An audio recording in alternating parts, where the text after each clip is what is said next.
আমি অনেক আগে বলেছিলাম যে শেখ হাসিনার পতন হলে ঢাকার কোনো মিষ্টির দোকানে কোনো মিষ্টি পাওয়া যাবে না। ঠিক তাই হয়েছে। আসসালামু আলাইকুম। এতদিন পরে আমাদের অন্ধকারের মধ্যে আমরা আলো দেখতে পারলাম।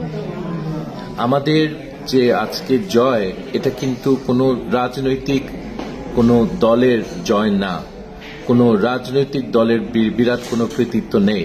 এটা জনগণের যুদ্ধ ছিল এবং ৭১-এর মতো জনগণই আসল যুদ্ধ করেছে। তফাৎটা হলো ৭১-এ আমরা একটা বিদেশি সেনাবাহিনীর সাহায্যে স্বাধীন হয়েছিলাম।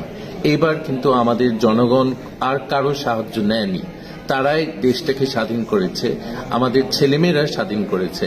যেটা আমি সবসময় বলেছি যে আমাদের নতুন প্রজন্ম, আমাদের যুব সমাজ আমাদের এই দেশটাকে বাঁচাবে।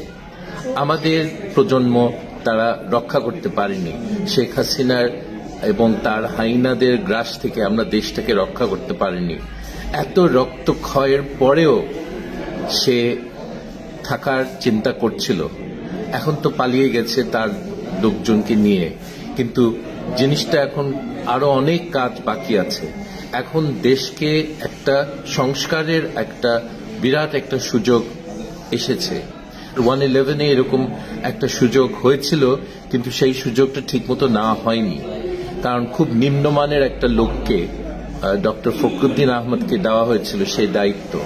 এইবার আশা করি আমাদের যারা থাকবে, দেশ পরিচালনা করবে, তারা জনগণের কথা চিন্তা করে দেশ পরিচালনা করবে।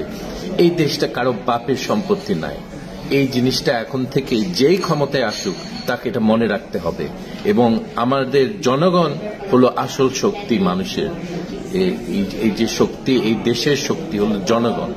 এবং সারা পৃথিবী দেখলো কিভাবে আমাদের জনগণ, আমাদের ছাত্র সমাজ কিভাবে দেশটাকে এই হাইনার গ্রাস থেকে উদ্ধার করেছে। এখন এতগুলি বাচ্চাদেরকে খুন করা হয়েছে, এগুলির হিসাব নিতে শুরু করতে হবে যে কারা কারা জড়িত ছিল এই হত্যাকাণ্ডে। দ্বিতীয় হলো যারা এখন বন্দী আছে, অনেক ছোট বাচ্চাদেরকে তারা জেলে নিয়েছে। আমাদের গণ অধিকার পরিষদের একজন গুরুত্বপূর্ণ নেতা তারেক রহমান, সে তাকে গুলিও করেছে, তাকে জেলেও নিয়েছে। এদেরকে নিঃশর্ত ভাবে তাদেরকে আমরা মুক্তি দেওয়ার জন্য আমরা দাবি করি। এটা খুব গুরুত্বপূর্ণ এবং সবাই চায় যে জেলগুলি এই ধরনের শেখ হাসিনার শত্রুদের থেকে যে জেলগুলি যে ভরিয়েছে সেই জেলগুলিকে খালি করা দরকার।